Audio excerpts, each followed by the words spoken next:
how sweet will be to meet the Lord when he comes in glory by and by.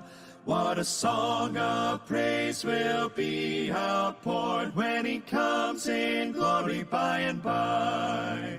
How sweet will be, how sweet will be when he comes again in the starlit sky. What joy it will be, what joy it will be when he comes in glory by and by. We will have our robes all white as snow when he comes in glory by and by. Oh, be ready with the Lord to go when he comes in glory by and by. How sweet will be, how sweet will be when he comes again in the starlit sky. What joy it will be, what joy it will be when he comes in glory by and by. I am longing for that happy day when he comes in glory by and by. For with him I hope to soar away when he comes in glory by and by. How sweet will be, how sweet will be when he comes again in the starlit sky. What joy it will be, what joy it will be when he comes in glory by and by.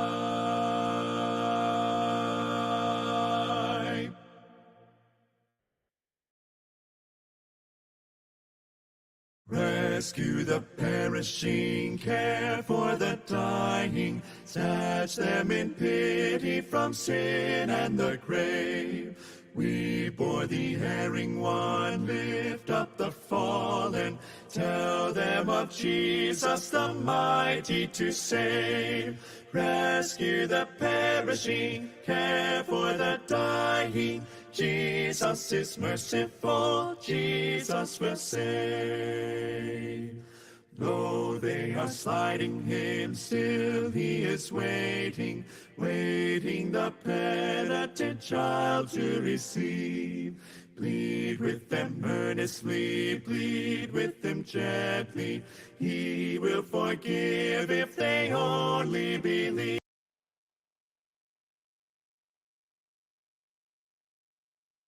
7 p.m. na po, mapagpalang gabi po sa inyong lahat na naririto ngayon sa ating C4 Hope Meeting Virtual.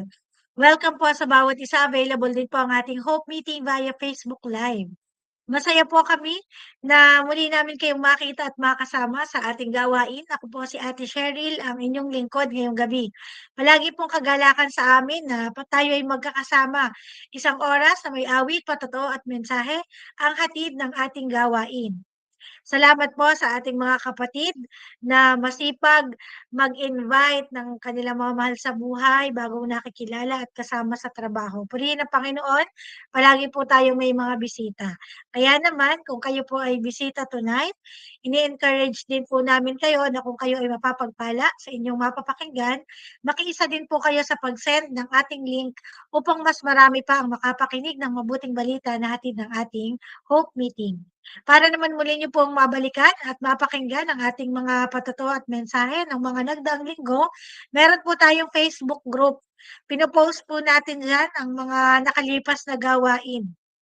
Pwede po kayong mag-comment, pwede po kayong maglagay ng inyong katanungan or prayer request. Kagalakan po na isama namin kayo sa aming mga pananalangin. Ang pangalan po ng ating group ay C4 Hope Meetings Group.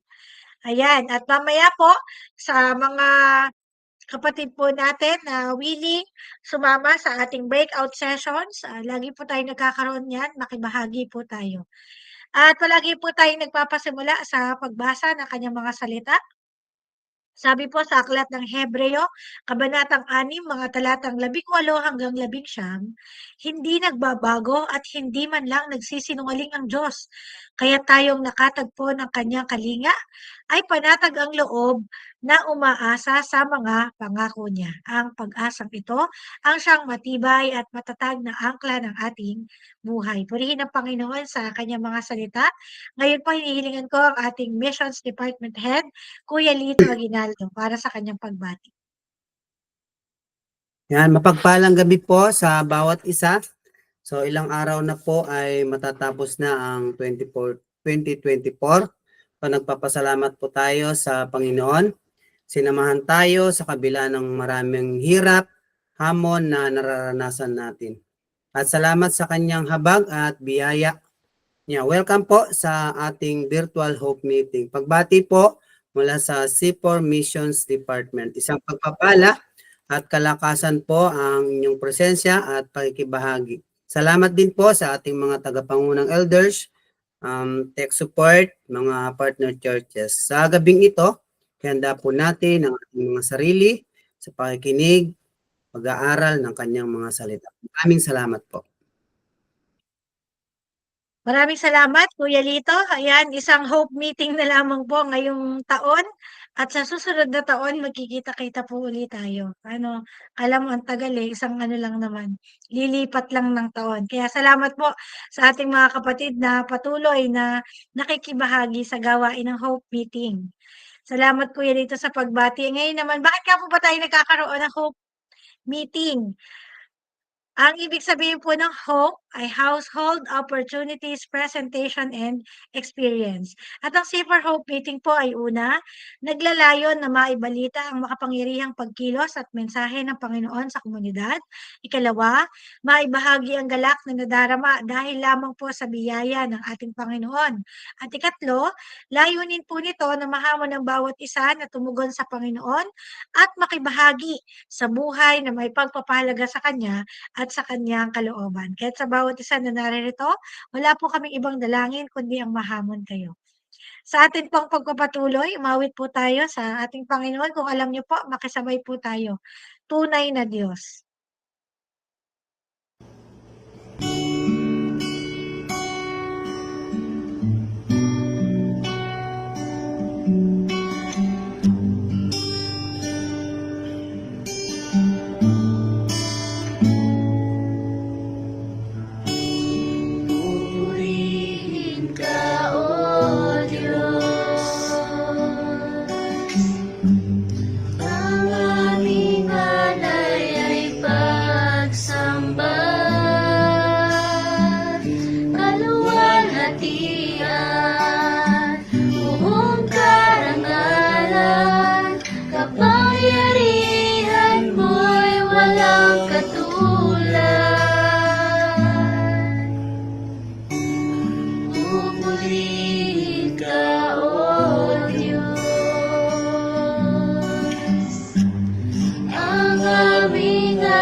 Ikaw sa buong mundo, kadakilaan mo.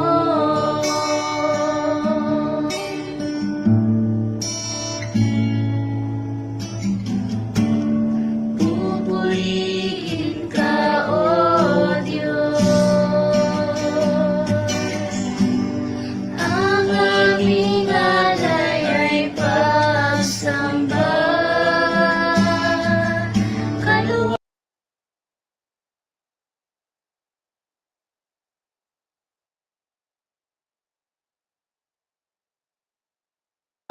kaluwalhatian, buong karangalan, kapangyarihan mo'y walang katulad.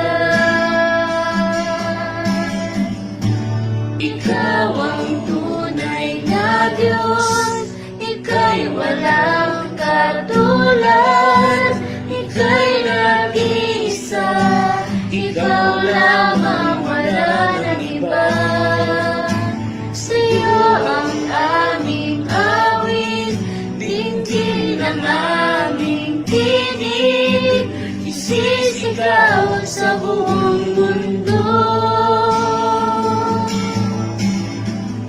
na ikaw ang tunay na Diyos, ika'y walang katulad, ika'y nag-iisa, ikaw lamang, wala nang iba.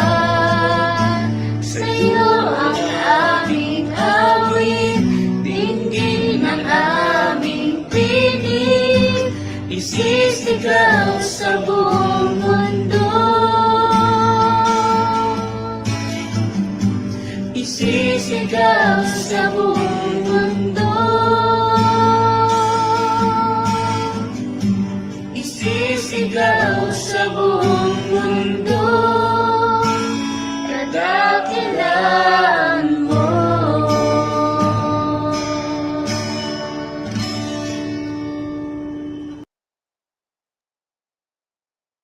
Amen. Salamat sa magandang mensahe ng awit. Marapat lamang ang ating pagsamba at papuri ay sa Kanya lamang sapagkat siya ang nag-iisa at tunay na Diyos. Ngayon naman, makakapakinig po tayo ng patotoo. Pakinggan natin ang patotoo ng isang kapatid kung paano niya naranasan ang pag-ibig at kabutihan ng ating Panginoon sa kanyang buhay. Si Kuya Rowel Serit at susundan ng Ministry Through Song ni Ashley Aguinaldo. Magandang gabi po sa bawat isa. Ako po si Rowel Serit, isang OFW sa bansang New Zealand. Bali, asawa po ako ni Mary Jane Serit. Nais ko pong ibahagi ang mga karanasan ko mula po nung ako'y binata. At masasabi ko pong ako ay malayong malayo talaga sa pagkilala sa ating mahal na Panginoong Hesus. Noon po ay talagang wala po akong panahon makapagsimba. Bihira po sa isang taon tuwing sasapit lang ang simbang gabi.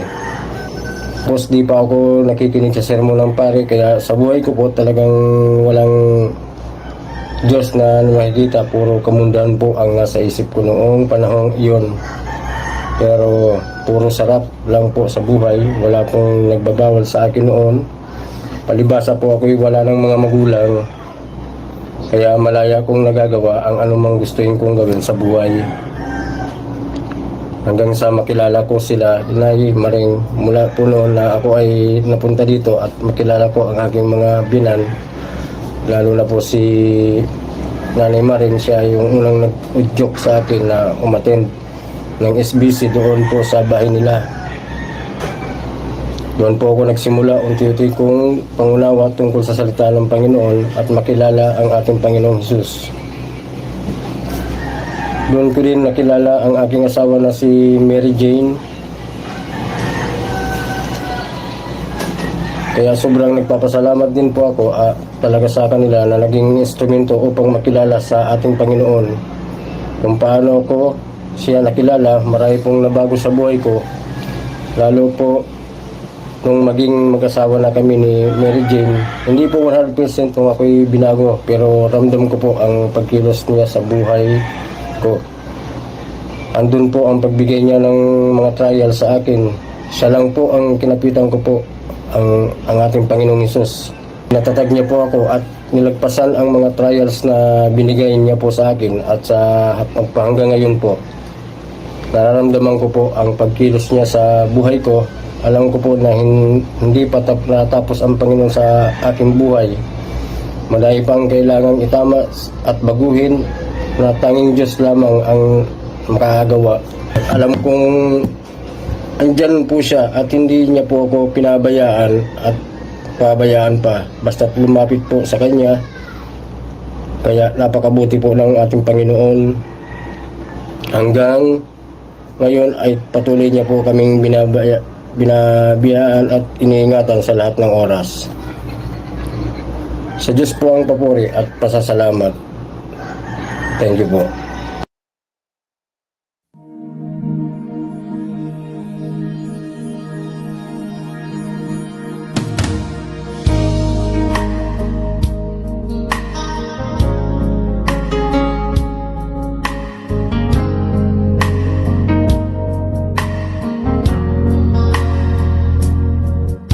Nung una, ang akala ko, ang buhay ko ay di na magbabago. At kahit ano pang gawin, ako'y bumabalik sa maling gawain. Marami na akong sinubukan, kung sino-sinong nilapitan ng halos. Ako ay sinugo na, si Jesus ay nakilala.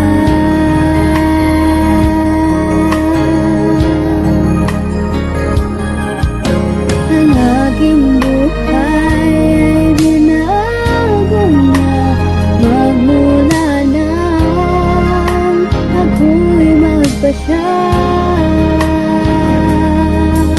Sa aking puso'y pagharin siya, anong himala ako'y nag-iba. Kasalanan ko ay pinatawad, ginawang anak niya, sa langit pupunta. Okay, buti ng Diyos at ako'y binago niya.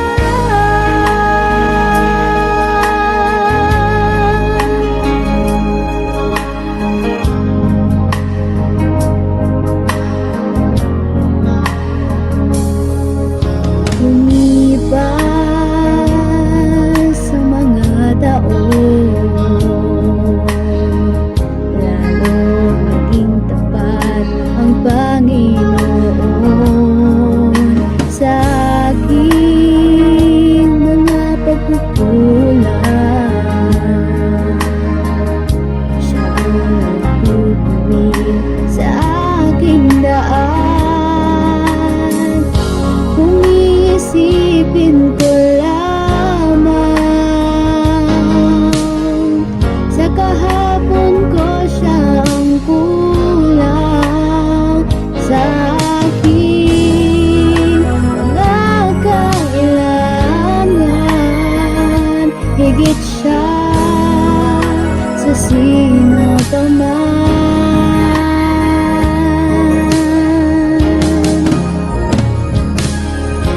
Ang aking buhay ay binago niya, magmula nang ako'y magpasya. Sa aking puso'y pagharin siya, anong hiwala ako'y nag-iba. Kasalanan ko ay pinatawad, ginawang anak niya, sa langit pupunta. Okay, buti ng Diyos at ako'y binago niya.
puso'y paghariin sa anong hinula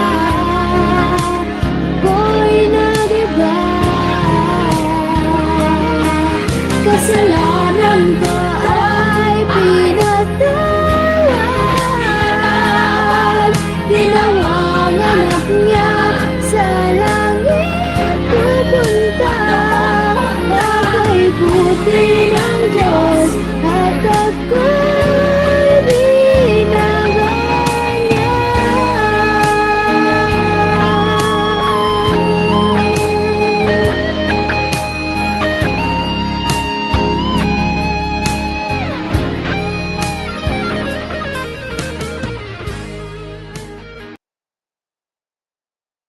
Amen. Maraming salamat sa ating mga kapatid, kay Kuya Ruel at kay Ashley. Salamat sa inyong mga buhay at nagpapagamit sa Panginoon sa pamamagitan ng pagpapatotoo at handog na awit.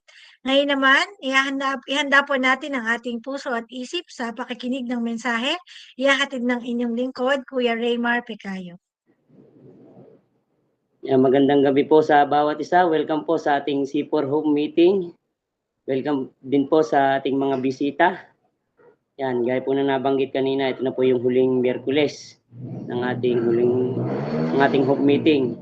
At nawa next year ay magkita-kita muli tayo sa ating gawain ito. Yan. Nagpapasalamat po ako sa nag-testimony ngayon kay Kuya Ruel. Salamat sa iyong ibinahagi. Totoo na ang ating Diyos ay hindi pa tapos sa atin.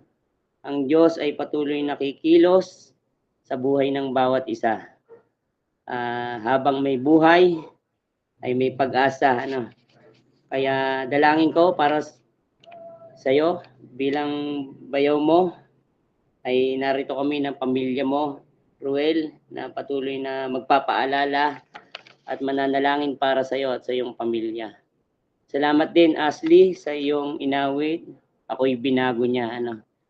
Tanging ang Panginoon lamang po ang makapagbabago ng ating buhay. Hindi po natin kaya iyon sa ating mga sarili. Ang lahat po ay sa biyaya lamang ng ating Panginoon. Siya po ang kikilo sa atin. At sa gabing ito, yun din po ang ating pag-aaralan. Yung pagbabago ng buhay ay sa pamamagitan ng kanyang kapangyarihan, sa kanyang pagkilos ng kanyang banal na Espiritu. At ang lahat nga pong ito ay biyaya ng ating Panginoon. Sa gabing ito, tayo po ay mananalangin. Atin pong ipapanalangin ng mga concern na naipabot, maging ang ating gawain ngayong gabi, na nawa ay ang Diyos ang patuloy na kumilos sa gabing ito. Samahan niyo po ako sa panalangin, manalangin po tayo. Aming Ama, salamat po sa oras na ito na muli kami po ay may ganitong gawain. Kami po ay nagpapasalamat sa inyo dahil kayo po ang nagbigay sa puso namin upang magkaroon ng interes sa gawain na ito ngayong gabi. Hindi nga po aksidente. Ito'y niloob mo na kami ay magsama-sama. Amin pong idinudulog ang gawain ngayong gabi na kayo nga pong sasama sa amin. Hanggang sa matapos, dalangin namin ang connection ng bawat isa na maging maayos.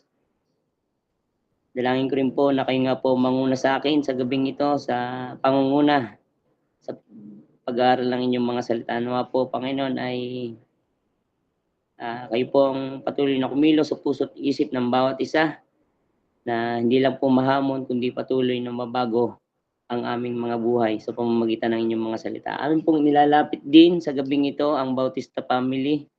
Dalangin namin ang kanilang kayo nga po ang patuloy na magkakalob sa kanila ng kaaliwan at kapayapaan.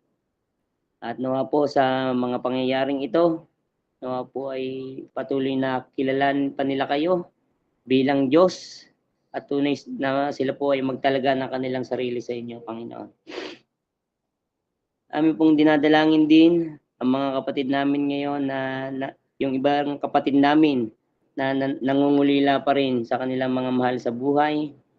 Aming dalangin, kayo nga po patuloy na umaliw, yumakap sa kanila at patuloy nilang madama ang inyong kalinga at wagas na pag-ibig. Dalangin din namin, Panginoon, ang kahilingan ni Ate Mina para kay Dr. Jean Kaliwagan. patuloy na kagalingan at mabilis na recovery buhat po sa naging operasyon. Dalangin din namin, Panginoon, ang mga kapatid namin na dumaraan sa mga karamdaman. Dalangin po namin ang inyong pagpapagaling, provision sa kanilang gamutan. Dalangin namin na sila ay patuloy na magtiwala sa inyo. Dalangin namin si Kuya Rex, si Nay Maring, si Jane, maging kaming mag-asawa at iba pa sa komunidad na ito, at maging sa mga kasama ko ngayon na may nararanasang karamdaman, kayo nga po, Panginoon, na magpapagaling sa bawat isa sa amin, Panginoon. Dalangin din po namin, kayo po ang patuloy na humawak sa relasyon ng bawat isa, anumang tampuhan o alitan, kayo po ang mag-aayos nito. Pagbuklorin niyo po kami sa isang pag-ibig na nagmumula lamang sa inyo, Panginoon. Dalangin din namin sa gabing ito na kayo nga po, Panginoon, ang mangunguna, Panginoon. Ang lahat ng ito po ay amin pong idinadalangin sa inyo sa pangalan ni Jesus. Amen. Yan. Isa pong maligayang pagdiriwang ng Kapuskuhan sa inyong lahat. Ano po? Yan. Panahon na naman ng Pasko. Kapaskuhan, halos lahat po ay abala. Busy-busy na naman ang marami dahil bakasyon. Iniisip kung saan mamamasyal. Yan. Magbabakasyon ang buong pamilya. Yan. Pawang may kasihan at excited ang bawat isa. Uso din po yung mga kabi-kabila ay party. Lalo na nga po doon sa mga nagtatrabaho sa kumpanya. Yan, usong-uso yan, yung mga party. Inuman, gimmick ang barkada, pawang masaya. Pawang may pagkakaisa. Pero paano po pagka ang sitwasyon ay hindi akma sa panahon? Gaya na lamang ng mga kapatid natin dumaan sa mga matitinding pagsubok at hamon sa kanilang buhay. Gaya na lang po ng mga kababayan na natin sa Talisay. Alam na po natin kung ano nangyari sa kanila, na yun, natabunan ang kanilang mga bahay, nalubog sa lupa, sa landslide, yung kanilang mga sasakyan. Ang masakit pa po nito, yung kanilang mga mahal sa buhay, pamilya, na namatay dahil sa pangyayaring iyon. Ano po? Sa isang iglap lang, naglaho ang lahat. Masasabi ba talaga nating Merry Christmas? Wag na po tayong lumayo. Excuse. Dito na lang po sa ating komunidad. Napakamapanghamon po ang taon na ito. Ilan po sa ating mga kapatid ang pumiling na sa ating Panginoon. At ito nga pong huli, yung lagi po nating isinasama sa panalangin dito sa Hope Meeting, yung ating kapatid na Ate Emily Bautista.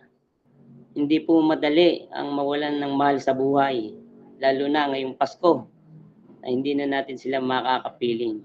Ano po? Sino ngayon ang makakapagbigay sa atin ng kaaliwan sa kabila ng mga kalungkutang ito? Sino ang makakapagbigay sa atin ng tunay na kapayapaan at tunay na pag-asa sa mga hamon nating kinakaharap? Kaya po patuloy ang paalala ng ating tema sa taong ito na mag-focus sa tawag ng ating dakilang pastol. Ang ating dakilang pastol, walang iba kundi ang ating Panginoong Hesukristo, ay tinatawag tayo na mamuhay na may kaibahan, lalo na po sa pagdiriwang ng Kapaskuhan.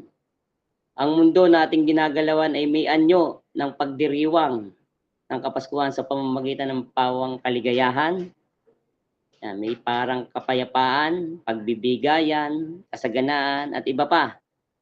Ngunit sa likod dito, at ang katotohanan ay hiwalay kay Kristo. Kahit sa wari ay magagandang mga bagay, kahit pa may kaisahan ang bawat isa. Ngunit kung ito po ay hiwalay kay Kristo at walang kaugnayan sa Kanya, ang mga bagay na ito ay wala pong saysay at walang kabuluhan. Ang Kapaskuhan ay dapat ibalik sa pagtanaw sa liwanag ng kaluwalhatian ng Diyos, na lubos na naihayag sa pamamagitan ng ating Panginoong Hesus. Ang kanyang kaluwalhatian ay dapat maipakita. Ang kanyang mga salita ay dapat maipahayag. Ang kanyang kalooban ay dapat masunod. Ito ang Pasko na may kaibahan sa nakasanayan ng mundong ito. Yan, gaya po ng nakaugalian, meron po tayong tanong sa gabing ito na nais ko na ating pong pagbulayan. Ano po? Ito po yung tanong, kanino po at saan natin hinahanap ang tunay na kapayapaan sa buhay na ito? Lalo na ngayong pagdiriwang ng Kapaskuhan. Kanino po natin hinahanap? Para po sa atin na nandito ngayon, ano po ba para sa atin yung kapayapaan? Ano yung sukatan natin pag sinabing kapayapaan? Ito po ba yung walang problema? Walang aalalahanin sa buhay nito? Sagana sa lahat ng bagay? May magandang trabaho o matatag na negosyo kaya? May magandang posisyon sa trabaho o sa bayan? Walang inaalalang sakit? Yun ba po yung pamantayan natin ng kapayapaan sa buhay na ito?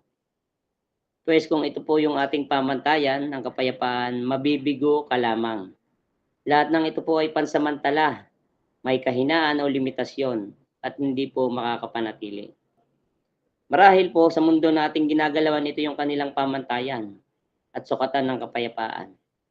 Pero sa ating mga mananampalataya ay hindi ito ang sukatan. Ang tunay na kapayapaan ay atin lamang pong mararanasan sa pamamagitan ng ating Panginoong Hesukristo. Hindi natin ito matatagpuan saan man o kanino man sa mundong ito. Yung tunay na kapayapaan ay tanging kay Hesukristo lamang masusumpungan. Ano po? Isang tunay na kapayapaang higit sa lahat natatangi at wala pong katulad. At sa gabing ito, lalo na po sa mga kasama nating bisita ngayong gabi, ito yung mensahe na nais naming maipaabot sa inyo at sa bawat isa din sa atin na narito ngayon, na si Hesukristo lamang ang tunay na kapayapaan at tunay na pag-asa sa buhay na ito. Sa gabing ito, meron po tayong topic. Ito po yung ating topic. Glorifying God, the powerful provider of peace. The Christian behavior in relation to God. Yan, sa Tagalog po, pagluwalhati sa Diyos na siyang pinagmumula ng tunay na kapayapaan at ang tamang gawi na may kaugnayan sa Kanya. At ipong tingnan yung isang talata sa Isaiah 48 verse 22. Ito po yung sinasabi. Yan, ang sabi ni Yahweh, walang kapayapaan ang mga makasalanan. Yan. Galit po ang Diyos sa kasalanan at may kaparusahan sa bawat namumuhay ayon dito. Hindi sapat ang tulong at walang magagawa ang sino man o anuman dito sa mundo para tayo magkaroon ng tunay na kapayapaan at katiyakan. Galit din ang Diyos sa pagmamataas ng mga tao kapag sila ay nabubuhay na umaasa sa sarili nilang gawa at pamamaraan. Ang Diyos po na manilikha, na makapangyarihan at namamahala sa lahat ang natatanging pinagmumulan at nagkakalob ng kapayapaan. Siya ay mabiyaya, may plano, at ito po ay nahayag sa pamamagitan ni Hesukristo. Siya ay Diyos ng kapayapaan, dakilang pastol, at ang papuri ay nahuhuko lamang sa Kanya. Ang teksto po na pag-aaralan natin sa gabing ito ay matatagpuan po natin sa Hebreo chapter 13, verse 20 and 21. Yan, ito po yung pag-aaralan natin sa gabing ito. Ayan niyo pong aking basahin. Sabi po doon sa verse 20, ang Diyos ng kapayapaan ang siyang muling bumuhay sa ating Panginoong Hesus na naging dakilang pastol ng mga tupa dahil sa kanyang dugo na nagpatibay sa walang hanggang tipan. Naway pagkaloob niya sa inyo ang lahat ng kailangan ninyo upang maisagawa ang kanyang kalooban. At sa pamamagitan ni Hesukristo ay gawin niya sa atin ang nakalulugod sa kanya. Papurihan nawa si Kristo magpakailanman. Amen. Yan. Pinagpala po ang pagkabasa ng kanyang mga salita. Ang bahagi po na ating tatalakayin ngayong gabi ay isa pong benediction. Benediction prayer. Tinatawag ang mga Kristiyano, tinatawag ang kanyang mga tupa na kilalanin at tayuan ng katotohanan tungkol sa Diyos at sa kanyang mabiyayang pagkilos. Hinihingi din po matapos ang pagpapatibay ng katotohanan ay pagtiyak sa probisyon sa lahat ng pangailangan, ang pagbibigay kaluwalhatian sa Diyos na pinagmumulan ng lahat. Para po sa unang bahagi, ating pong titingnan yung verse 20. Makita po natin dyan yung the powerful God provided peace through Jesus Christ. Yan. Makapangyarihang Diyos na nagkaloob ng tunay na kapayapaan sa pamamagitan ni Kristo. Yan. At yung mga susunod po ay yung mga natapos na gawa ni Kristo upang ang isang tao ay mayroong tunay. Yung isang tao na mayroong tunay na kaugnayan sa kanya ay magkaroon ng isang tunay na ganap na kapayapaan. Ito po yung una na ginawa ni Kristo. Yan, sabi po dyan, Christ came and died for our sins.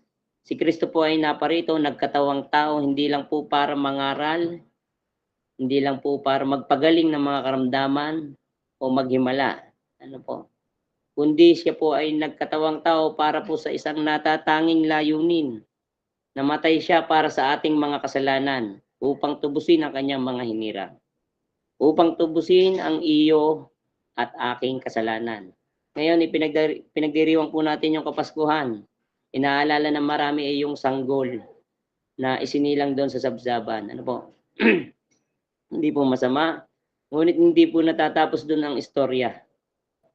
Kung ang alam lang natin sa Pasko ay yung sanggol na dumating, hindi talaga natin may pagdiriwang ang Paskong ito na may tunay na kahulugan. Puro kababawan at walang pagpapahalaga sa tunay na dahilan kung bakit siya po ay sumilang at nagkatawang tao. Sabi po sa talata na ating pinag-aaralan sa verse 20, basahin po natin ulit. Sabi po dyan, ang Diyos na pinagmumulan ng kapayapaan na siyang muling bumuhay sa ating Panginoong Hesus na naging dakilang pastol ng mga tupa dahil sa kanyang dugo ang nagpatibay sa walang hanggang tipan. Ang mga tao po ay desperado na naghahanap ng kapayapaan para sa kanilang kaluluwa sa maraming paraan. Nandiyan po yung pag-asa sa kanilang mabubuting gawa. Yan, kapag tatanungin niyo po sila, paano ko maliligtas? Ako naman po yung mabuti. Yan po yung kalimitang sagot. Ano po? Pag-asa sa kanilang mabubuting gawa. Nandiyan ang pag-asa upang hindi sila mabulid sa apoy o sa impyerno. At upang sila rin ay pagpalain. Kaya sila nagpapakabuti. Nandiyan din po yung pagre-relihiyon o pagkakawang gawa sa kapwa. Maraming ginagawa ang tao at siya'y nag-aakala na mga yun ay sasapat para iligtas ng Diyos. Parang nagpapagudyat sa Diyos. Ano po? Yung kanilang ginagawa. Ngunit ang tunay na kapayapaan po ay darating lamang sa pamamagitan ng pakikipagkasundo sa Diyos. Itinuturo po ng Biblia na tayo isinilang sa paghihimagsik. Ano po, laban sa Diyos.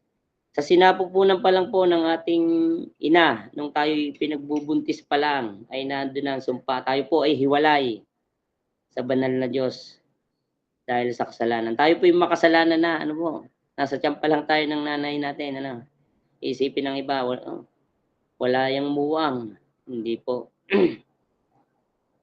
Pinaglilihi pa lang tayo, nandun na yung kasalanan. Roma 3:23 at Roma 3:10. Yan, sinasabi po lahat po ay makasalanan at walang nakaabot sa pamantayan ng Diyos. Lahat ay, sa Roma 3:10 naman, lahat ay ng tao ay lumihis. Walang kainte-interes sa Diyos. Yun po yung katotohanan. Ang ating mga kasalanan ay ginagawa tayong mga kaaway at kinapuputan ng Diyos na ganap na banal. Hindi po tayo uubra o hindi tayo babagay sa isang Diyos na banal dahil tayo po ay makasalanan. Sabi po sa Juan 10:11, ang Panginoong Hesus ang dakilang pastol ay naparito at inialay ang kanyang sarili upang mamatay sa krus para sa atin. Ang hindi nagawa at naibigay sa lumang tipan ay nagawa at naibigay ng Panginoon. Dahil siya ang anak ng Diyos na bumaba mula sa langit, siya po ang kordero ng Diyos na nag-aalis ng kasalanan ng sanlibutan. Yan, kung atin pong babasahin yung Biblia, kung babasahin niyo po yung lumang tipan, mababasa po natin doon, meron pong ritual o paghahandog. Yung paghahandog po ng mga Israelita ay paulit-ulit. Dahil yung kasalanan po ay paulit-ulit din. Magastos, walang katapusan, wala pong kapayapaan. Ngunit sa bagong tipan na ibinigay ng Diyos sa pamamagitan po ni Kristo, ito ay sapat, ito ay tiyak, ito ay pangwalang hanggan, mayroong tunay na kapayapaan ang sino man na magtitiwala sa Kanya. Ang mga taong may tunay na pananampalataya po kay Kristo, may pagtitiwala sa natapos niyang gawa doon sa krus ng Kalbaryo, ay wala ng takot sa kamatayan. Hindi po sila takot mamatay. Dahil meron po silang katiyakan ng kanilang kaligtasan. Ang mga taong ito ay tunay na may pananabik din sa pagbabalik ni Kristo. Excited. Hindi takot, kundi may buong pananabik sa kanyang muling pagbabalik. Yan. Yan po yung tunay na may kaugnayan kay Kristo. Yan. Una po, makikita natin, Christ came and died for our sin. Siya po ay naparito para tubusin ang kanyang mga hinirang para sa kasalanan, sa ating mga kasalanan. Hindi lang po siya dumating na isang sanggol, siya po ay lumaki. Sinunod niya ang kalooban ng Diyos hanggang kamatayan sa krus. Pangalawa po, ating pong makikita, Christ was raised from the dead to confirm the covenant. Sabi po sa Gawa 2:24, ating pong tunghayan, subalit siya'y muling binuhay ng Diyos at pinalaya mula sa kapangyarihan ng kamatayan sapagkat hindi maaaring siya'y bihagi nito. Binuhay po ng Ama si Jesus mula sa mga patay sa pamamagitan ng kanyang kapangyarihan. Pinatutunayan po na muling pagkabuhay ang pagtanggap ng Diyos sa kamatayan ni Jesus bilang pagpapatibay po ng bagong tipan, kung saan sinabi niya, ako ay magiging maawain sa kanilang kasamaan. Makikita po natin yan sa Hebreo 8 verse 12. At sabi naman po sa Jeremiah 31 hanggang 34, ito po yung ating masusumpungan. Sinasabi ni Yahweh, darating ang panahon na gagawa ako ng bagong tipan sa Israel at sa Huda. Ito hindi tulad ng kasunduang ginawa ko sa kanilang mga ninuno nang ilabas ko sila sa Ehipto. Bagamat para akong isang asawa sa kanila, sinira nila ang kasunduang ito. Ganito ang gagawin kong kasunduan sa bayan ng Israel pagdating ng panahon. Itatanim ko sa kanilang kalooban ang aking kautusan. Susulat ko ito sa kanilang mga puso. Ako ang kanilang magiging Diyos at sila ang aking magiging bayan. Hindi na nila kailangang turuan ng isa't isa at sabihin, kilalanin mo si Yahweh sapagkat ako'y makikilala nilang lahat mula sa pinakaaba hanggang sa pinakadakila sapagkat patatawarin ko sila sa kanilang kasalanan at kalilimutan ko ang kanilang kasamaan. Yan. Mababasa natin na ang tipan ng Diyos ay walang hanggan at kailanman po ay hindi ito mawawala ng kabuluhan. Nilinaw din po ni Pablo sa mga taga-Korinto. Yan, mababasa po natin sa unang Korinto chapter 15 verse 17 and 20. Yan. At kung hindi muling binuhay si Kristo, kayo'y nananatili pa sa inyong mga kasalanan at walang katuturan ang inyong pananampalataya. Hindi lamang yan, lilitaw pa na ang lahat ng mga namatay na sumampalataya kay Kristo ay napahamak. Yan, verse 19, kung ang pag-asa natin kay Kristo ay para lamang sa buhay na ito, tayo na ang pinaka-kawawa sa lahat ng tao. Ngunit sa katunayan, si Kristo ay muling binuhay at ito'y katibayan na muli ngang bubuhayin ang mga patay. Ayan. Wala pong kwenta yung ating ginagawang ito ngayon, kung hindi po muling nabuhay si Kristo. Nagsasayang lang po tayo ng oras. Wala rin pong saysay ang pangangaral ko ngayon kung si Kristo ay nanatiling patay doon sa libingan. Walang saysay ang pagdiriwang ng Pasko kung si Kristo ay dumating at hindi talaga nagtagumpay dun sa krus. Wala ring saysay kung ang pag-asa natin kay Kristo ay para lamang po sa buhay na ito, gaya po ng sinasabi ni Pablo. Anong pag-asa ba ang hinahanap mo? Kay Kristo, yung makaahon sa kahirapan, dumaling sa mga karamdaman, lahat ng ito po ay pansamantala lang. Ngunit ang ibinigay po ng Diyos sa pamamagitan ni Kristo ay tunay at buhay na pag-asa, tunay na kapayapaan at buhay na walang hanggan. Kung kaya, tayo po ng mga mananampalataya ay may lakas ng loob at kumpiyansa na ibahagi ang mabuting balita sa iba. Ang totoong gospel, lalo na ngayong panahon ng Kapaskuhan. Si Jesus ay hindi na natiling bata. Siya ay lumaki, nangaral, at sumunod sa kalooban ng Diyos hanggang kamatayan sa krus.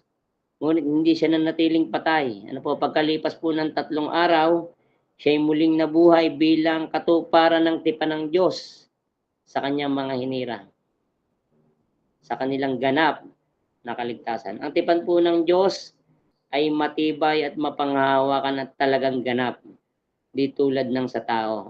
May ginagawa pong tipan ang tao gaya na lang po ng pakipagtipan ng asawang lalaki sa kanyang asawang babae sa araw ng kasal. Sila po ay may tipan sa isa't isa, ngunit ang tipan na ito ay may hangganan, may limitasyon at hindi po nakakapanatili. Merong ilang buwan pa lang nagsasama, meron ng ibang katipan. Ang isa hindi din po nakakapanatili. Meron naman dahil sa sakit, naiiwan ng asawa dahil namamatay.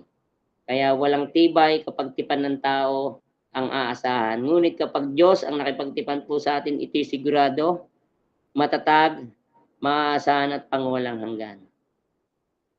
Ganun po katapat ang Diyos. Kapag po siya'y nangako yung kanyang tipan, hindi po niya tayo bibiguin. Pangatlo pong puntos na makikita natin dyan sa verse 20, Christ is the great shepherd and our Lord. Si Jesus po ang Panginoon at dakilang pastol. Ang mga ito ay nagpapakita na si Jesus ay tunay na tao at tunay na Diyos. Bilang tao, siya po ay pinanganak at namatay para sa atin. Naranasan niya yung kamatayan. At bilang Diyos naman po, na nagkatawang tao, siya ay makapangyarihan at nagawa ang hindi kaya ng iba. At ano po yun? Ang alisin ang kasalanan upang tayo po ay maligtas. Kaya nakakalungkot po yung ginagawa ng iba nating kababayan na tuwing mahal na araw. Sila ay nagpipinisensya, sinasaktan yung kanilang mga sarili, nagpapapako sa krus. Sa pag-aakala po at kaisipan na magdadala yun sa kanila sa kapatawaran sa kanila pong mga kasalanan. At katuparan ng hinihinging pabor sa Diyos. Ngunit ang lahat ng ito po ay paglapastangan sa natapos na gawa ni Kristo doon sa krus ng Kalbaryo. Nilalapastangan nila ang Diyos. Ano man pong ating ginagawa, ano man po ang ating idinadagdag doon po sa natapos na gawa ni Kristo doon sa krus ng Kalbaryo ay hindi po karapat-dapat. Hindi po katanggap-tanggap sa harap ng Diyos. Kasi po tanging ang natapos lamang na gawa ni Kristo ang karapat-dapat. Wala na pong iba. Si Jesus po ang ating dakilang pastol. Ang sino man sa kanya nagtitiwala ay kanya pong inaakay sa mainam na pastulan. Ang tupa ay kanyang iniingatan at kailanman hindi po mapapahamak. Wala pong sino mang makakaagaw sa atin, sa kanyang mga kamay, at tayo ay kanyang binibigyan ng buhay na walang hanggan. Atin pong tingnan yung isang talata sa Pilipos, chapter 2, verse 9 to 11. Si Jesus po ay Panginoon ng lahat. Sabi po dito, dahil dito siya'y lubusang itinaas ng Diyos at binigyan ng pangalang higit sa lahat ng pangalan. Sa gayon, sa pangalan ni Jesus ay luluhod at magpupuri ang lahat ng nasa langit, nasa lupa at nasa ilalim ng lupa. At ang lahat ay magpapahayag na si Jesucristo ay Panginoon sa ikaluluwalhati ng Diyos Ama. Yan. Subalit siya din po ay Panginoon sa isang malalim na kabuluhan. Ang kanya pong mga tinubos dahil sa kanilang natatanging mabiyayang kaugnayan sa kanya. Gaya na lamang po ng sinasabi pa sa isang talata sa Roma 10:9. Ito po yung ating mababasa. Kung ipahahayag ng inyong bibig na si Jesus ay Panginoon at buong pusong sasampalataya, buong puso kang sasampalataya na siya'y muling binuhay ng Diyos, maliligtas ka. Yan. In faith alone in Jesus, we will be saved. Ano po? Wala pong plus.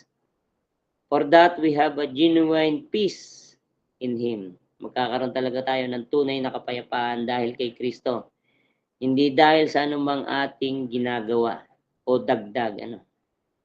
Yung ginawa lamang po ni Kristo na makapagbibigay sa atin ng tunay na kaligtasan at tunay na kapayapaan sa buhay nito. Pangalawa pong bahagi ating pong tingnan, verse 21 ating pong titingnan. Sabi po dito, the powerful God provides what we need for His glory. Yan ang unang punto. Diyos po ang nagkakalob ng ating kailangan upang siya ay ating mabigyan ng kaluguran. Ibig po sabihin, ang pagbibigay po ng kaluguran sa Diyos ay hindi kailanman sa kaparaanan ng tao, kundi sa kaparaanan pa rin ng Diyos. Kung ang ating aasahan ay ang ating mabubuting gawa, sariling pagsisikap o pamamaraan, ito po ay kulang, mahina at hindi po papasa sa kanyang pamantayan. Para po sa unang punto, yan, He will equip us in every good thing. Siya po mismo ang tumutulong sa atin upang magawa ang kanyang kalooban ng mabubuting bagay na magbibigay ng kaluguran sa kanya. Pag nilayan po natin itong talatang ito sa Roma 8:32, ano po ang sinasabi? Kung ang sarili niyang anak ay hindi niya ipinagkait, sa halip ay ibinigay para sa ating lahat, hindi kaya niya ibibigay sa atin ang lahat ng bagay?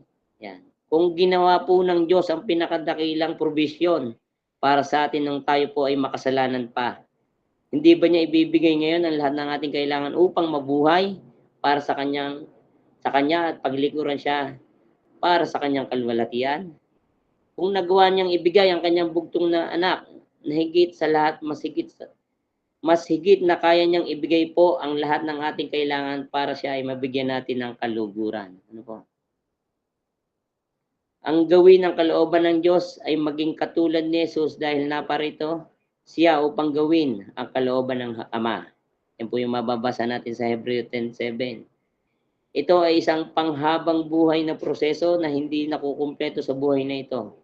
Ang parehong kapangyarihan na bumuhay kay Jesus mula sa mga patay ay nagsasanay at nagkakalob sa atin upang gawin ang kalooban ng Diyos at mabuhay para sa kanyang kalwalatian. Ano po? Hindi po natin kaya sa ating sarili.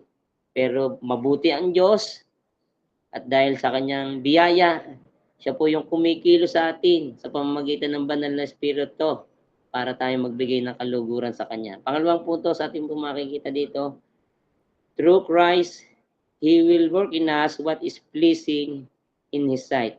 Siya po ang kumikilo sa ating mga puso't isipan upang magawa natin ang mga bagay na kinalulugdan niya. Tayo po ay tinubos, iniligtas at biniyayaan tayo ng Diyos at pagkatapos ay gumagawa o kumikilo siya sa pamamagitan natin.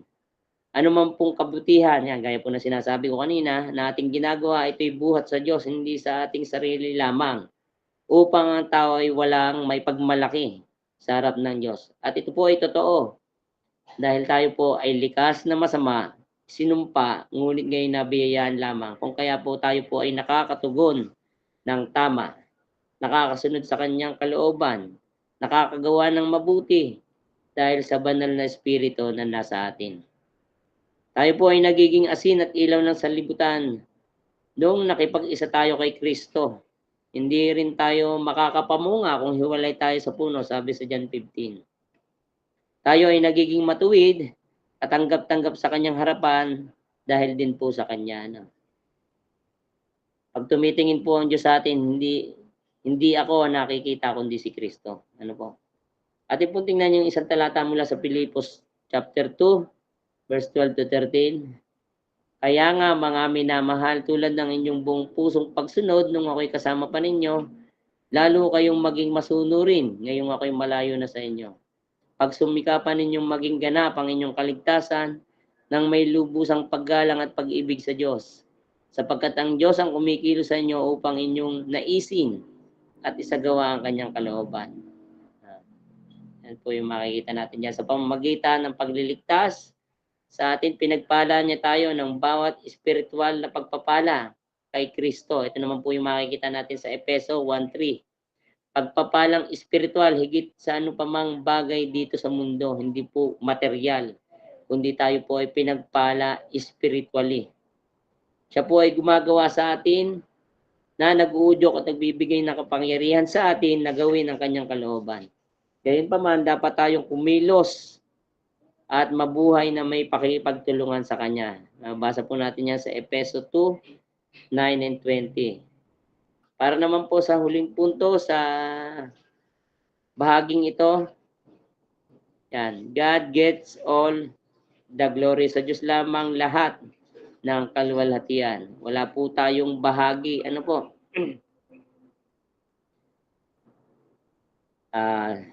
Ang Diyos po sa pamamagitan ng Panginoong Hesus ang nagpasimula at nagpapasakdal sa ating pananampalataya. Dahil dito sa Kanya lamang nauukol ang lahat ng papuri at pagluwalhati. Diyos po ang nagpapasakdal. Ayon po sa Pahayag 5:13, po yung mababasa natin. At narinig kong umaawit ang bawat nilikhang nasa langit, nasa lupa, nasa ilalim ng lupa, nasa dagat at lahat ng mga naroroon. Sa nakaupo sa trono at sa kordero ang papuri at karangalan, kaluwalhatian at kapangyarihan magpakailanman. Yan. Ang kaligtasan ay hindi po tungkol sa atin. Ang buhay Kristiyano ay hindi rin po patungkol sa atin.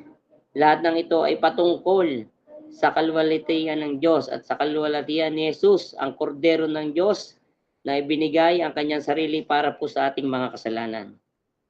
Kung hindi ka nabubuhay araw-araw upang luwalhatiin ng Diyos para sa kanyang para sa kanyang dakilang kaligtasan kay Jesucristo, nabubuhay ka para sa walang kabuluhan. Nilikha po tayo ng Diyos upang luwalhatiin siya at matagpuan ang kaligayahan at tunay na kapayapaan sa Kanya magpakailanman. Para po sa ating hamon o aplikasyon, ito po. Ang Diyos ay Diyos na pinagmumulan ng kapayapaan. Tanungin po natin ang ating mga sarili. Yan, tanungin ang ating sarili at tiyakin kung mayroon ka ng tunay na kapayapaan na nagmumula lamang sa Panginoon.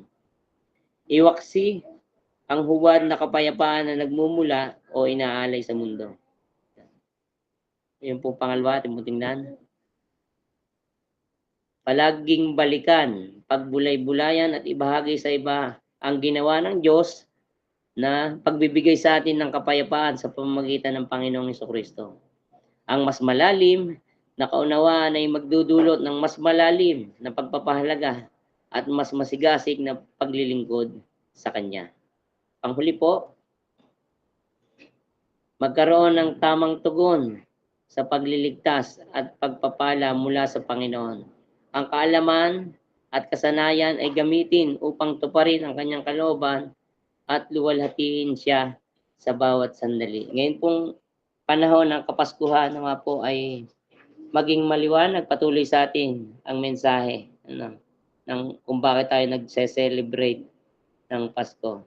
At nawa ay gawin din natin na ibahagi si Kristo, hindi yung kulang, yung buong gospel ay ating pong sabihin sa kanila, maging tapat po tayo sa pangangaral at pagbabahagi sa kanila.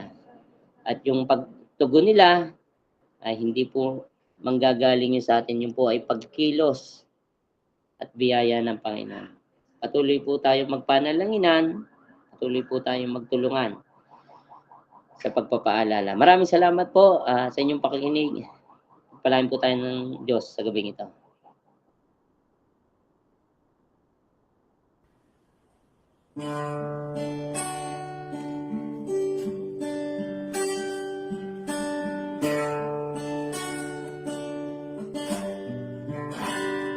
Pupurihin kita, aawitan kita, itataas ang ngalan mo. Pagkat walang ibang Diyos na katulad mo, ikaw lang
Manalangin po tayo. Panginoon, maraming salamat po sa gabing ito sa kapahayagan ng inyong mga salita. Dalangin po namin na patuloy namin itong maunawaan, patuloy kaming mahamon, at tulungan niyo nga kami na kami magpakumbaba at sumunod sa inyo, Panginoon. Dalangin namin na yung tunay na kapayapaan, ipatuloy naming makita, maranasan sa inyo, Panginoon. Hindi sa mga bagay dito sa mundo, kundi talagang makita namin ang katotohanan na kayo lamang po ang tanging nakakapagbigay nito.